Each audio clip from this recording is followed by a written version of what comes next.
नमस्कार मंडळी, welcome back to my channel Gapshap पॅन्डेड. चला तर पाहूया मराठी रियासत या पुस्तकाचा पुढचा भाग. महम्मदाने स्थापिलेला धर्म.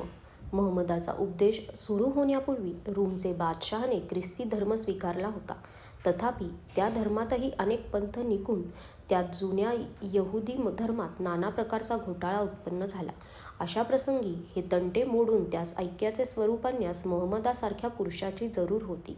ईश्वराच्या कार्यार्थ जय मिळावा, नाहीतर त्याची थोरवी स्थापन करण्यात प्राण खर्ची घालावे, या उदात्त उपदेशाने महम्मदाच्या अनुयायास प्रोत्साहन मिळाले. राज्यपद प्राप्तीची आशा, लुटीचा लोभ, कीर्तीची आकांक्षा, स्वर्गसुखाची अपेक्षा या गोष्टी वरील प्रोत्साहनरूपी अग्नीस घृतवत झाल्या. आसपासच्या लोकांची धार्मिक व राजकीय स्थिती असावी तशी नसल्यामुळे या अरब वीरास आपले मनोरथ सहज सिद्धीस नेता आले. या कारणास्तव महम्मदाचे प्रयत्न सफळ होत चालले. तो लोकास म्हणे की मी काही नवीन धर्म सांगत नाही. ईश्वराचा जो खरा धर्म मूळपासून चालू आहे त्यात अनेकांनी आपली मते घुसडून तो बिघडविला आहे. तर इब्राहिम, इस्माईल, इसाक, याकूब, मुसा व ईसा, येशू यांनी ज्या खऱ्या धर्माची पूर्वी स्थापना केली त्या धर्माचाच मी जीर्णोद्धार करीत आहे. हे काम मी ईश्वरी प्रेरणेने करतो. ईश्वर प्रणीत ग्रंथ त्याचे दूत मला आणून देतात, तो त्याच्या आज्ञेने मी प्रसिद्ध करत आहे. याप्रमाणे कुराण नावाचा ग्रंथ ईश्वराने आपणास दिला असे सांगून तो त्याने लोकात प्रसिद्ध केला. मुसलमान धर्म स्वीकारताना खालील मंत्राचा उपयोग करण्यात येतो, म्हणजे ईश्वर एकच आहे आणि त्याचा प्रेषित महम्मद आहे. मुसलमानी धर्माची मुख्य तत्वे अशी आहेत. मनुष्यास पुनर्जन्म नाही, ईश्वर एक आहे, त्या वाचून दुसरा देव नाही, पापपुण्याचे फळ ईश्वर सर्वांस देतो, माणसे मरतात त्या सर्वांचे जीव तूर्त पडून राहतात व जगाची राहटी संपेल तेव्हा ईश्वर एकदाच बसून सर्व मृतांचा न्याय करून त्यांच्या पापपुण्याप्रमाणे त्यास नरक अगर स्वर्गवास देतो. या धर्माचे नाव इस्लाम म्हणजे तारण मार्ग असे आहे. त्याच्या अनुयायास मुसलमान असे म्हणतात. गरिबास भिक्षादान, न्यायाचे व उदारपणाचे वर्तन, सर्व लोकांचा सन्मान, बंधुभाव, दुसऱ्याचे घेतलेले कर्ज परत देणे, कपट न करणे, सत्यभाषण, सचोटीने व्यापार करणे, गरिबास उपद्रव न देणे, मद्यपान निषेध इत्यादी गोष्टींबद्दल कुराणात सक्त ताकिदी आहेत. मूर्तिपूजेविषयी निक्षून मनाई आहे. मक्केस यात्रा करण्याची पूर्वीची चाल कुराणात कायम ठेवली आहे. हातपाय धुवून जमिनीवर डोके टेकून दररोज 5 वेळा परमेश्वराची प्रार्थना करावी असे ठरविलेले आहे. कुराणातील अध्याय निरनिराळ्या वेळी प्रसिद्ध झालेले अबूबकर याने एके ठिकाणी लिहिले आहे. या मुसलमानांच्या धर्मशास्त्रात 2 प्रकरणे आहेत, एक इमाम व दुसरे दीन.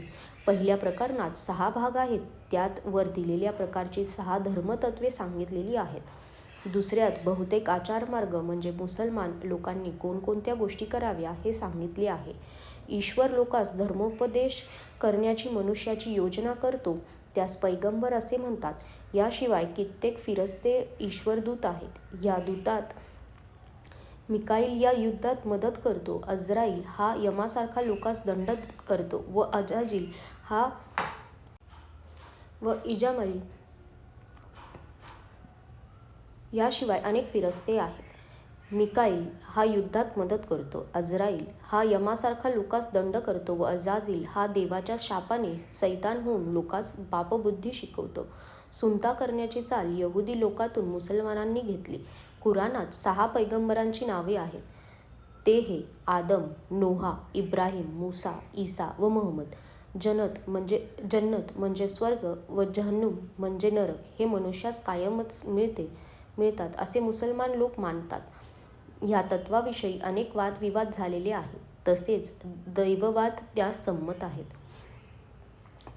कुराणाचे सिपारे भाग 30 आहेत व 114 सुरे अध्याय आहेत. हे पुस्तक उत्तम अरबी भाषेत लिहिलेले आहे. सुमारे 6000 श्लोक होतील इतके ते मोठे आहे. त्यात 77,639 शब्द व 3,23,015 वर्ण आहेत. दारू, भांग, अफू वगैरे मादक पदार्थांचे सेवन व त्याचप्रमाणे जुगार व ज्योतिषावरून मुहूर्त व शकुन पाहणे या गोष्टी कुराणात वर्ज्य म्हणून सांगितलेले आहेत. डुक्कर व मूर्तीस नैवेद्य दाखविलेले अन्न ही अभक्ष्य मानली आहेत. महम्मदाचे पूर्वी मुली लहान असता त्यास जिवंत पुरून टाकण्याची वहिवाट होती, कारण बायकांच्या योगाने खर्च वाढून कुटुंबाची अब्रू जाते असे लोक समजतात. अशा प्रकारे मुलीस मारल्यामुळे बायकांची संख्या कमी होई, याकरिता पुष्कळ बंधूत मिळून एकच बायको समाईक असे. या 2 वाईट चाली व व्यभिचार यांची महम्मदाने सक्त बंदी केली आणि असे करताना एका पुरुषास पुष्कळ बायका करण्याची मोकळीक ठेवली, तरी एकाने 4 पेक्षा जास्त बायका करू नयेत असे त्याने निर्बंध ठरविला होता. कुराणात व्यभिचारिणीस देहांताची शिक्षा व अभिचारी पुरुषास फटक्यांची शिक्षा ठरवलेली आहे. लढाई व लूट याविषयी पुष्कळ नियम आहेत. मुहर्रम, रज्जब, जिल्काद व जिल्हेज हे 4 पवित्र महिने गणले आहेत. रमजान हा उपवासाचा महिना. कुराणाचे अर्थाविषयी वाद पडून त्याच्यावर 4 शाखा व मुसलमानांचे सुन्नी व शिया असे 2 पंथ झाले. अरबांच्या राज्यात ग्रंथकारास मोठे उत्तेजन मिळत असे, म्हणून त्या काळी मोठमोठे पंडित उदयास आले. मुसलमान धर्माचे मुख्य आचार्यास इमाम असे म्हणतात आणि पैगंबराच्या गादीवर जे पुरुष बसतील त्यास खलिफा म्हणजे अनुयायी म्हणतात. लष्करातील मोठमोठे सरदारास सरदार उल्लोमोमीन असे म्हणतात. मुख्य कुराणाशिवाय महम्मदाची भाषणे, त्याची कृत्ये, त्यांनी ठरवलेले आचार व दिलेले निकाल इत्यादी विषय महम्मदाच्या मृत्यूनंतर 100 वर्षांनी एकत्र करण्यात आले, त्यास सुन्ना असे म्हणतात. कुराणा इतकीच या सुन्नाची योग्यता असून त्यांचा इस्लामास मोठा आधार आहे. महम्मदाच्या पश्चात प्रथम 3 खलिफा होऊन पुढे त्याचा जावई अली हा 4था खलिफा झाला.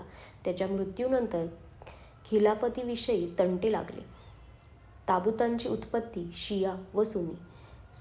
6वा खलिफा मुआविया फार पराक्रमी पुरुष होता. त्याने अलीचे मुलगे हसन हुसेन यांचा व त्यांच्या विस्तृत वंशाचा क्रूरपणे नाश केला. पैगंबराच्या वंशाची ही मोठी क्रूर कत्तल मुसलमान लोक अद्यापही ताबुतात दाखवतात. ताबुतांचा प्रचार हिंदुस्थानात सर्वाधिक असल्यामुळे तो कसा उत्पन्न झाला त्याची मूळ हकीकत देणे जरूर आहे. मुआवियाचा मुलगा यजीद याने इस्नास विषप्रयोग करून ठार मारले सन 669 आणि तो हुसेन यास आग्रह करू लागला की मी यजीद खलिफा आहे अशी शपथपूर्वक कबुली दे. ती शपथ हुसेन घेईना, म्हणून यजीदने त्याचवर फौज पाठवली. लढाईस सकाळी प्रारंभ झाला. एकामागून एक हुसेनाचे सर्व सोबती तीर लागून मरून पडले. त्यात 17 जण तर फातिमाच्या औरस वंशातील होते. हुसेनाची लहान लहान मुलेही तीरांच्या जखमांनी मेली. शेवटी हुसेनही 34 जखमा लागून पडला. त्याच्या अंगावर एकंदर 30 तीर होते. या कत्तलीतून हुसेनाची बहीण जैनाब व अली आणि उमर असे 2 मुलगे इतके मात्र वाचले. या लढाईचा प्रकार ताबुतात मुसलमान लोक दाखवितात. शिया म्हणून पुढे मुसलमानांचा एक पंथ निघाला. या पंथाचे लोक या पैगंबराच्या वंशास भसतात. ते म्हणतात पैगंबरानंतर जे 3 खलिफा झाले ते बरोबर नाहीत, कारण त्यांचा पैगंबराशी शरीर संबंध पोहोचत नाही. परंतु त्यांचे प्रतिपक्षी सुन्नी असे म्हणतात की मदिना येथील धर्मसभेने निवडले असल्यामुळे सर्व खलिफा योग्य आहेत. हेच कलह पुढे माजले. याप्रमाणे जरी निराळे पंथ झाले तरी ताबुतांची चाल अरबस्थानात नाही, ती फक्त हिंदुस्थानातच आहे. तिचे कारण असे झाले की मोगल बादशाह बाबर शियापंथी होता. त्याचा असा नियम असे की इराणात करबेला येथे हुसेनाची कत्तल झाली होती त्या ठिकाणी दर साल जाऊन त्याच्या कबरीचे दर्शन घ्यावयाचे आहे.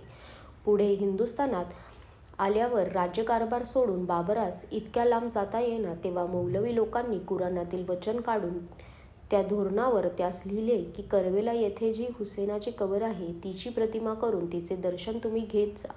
पैगंबरालाही मक्केतून पळाल्यावर अशी प्रतिमा करावी लागली होती. ती गोष्ट बाबराने मान्य करून त्याने 10 दिवस हुसेनाच्या मरणाचा समारंभ सुरू केले.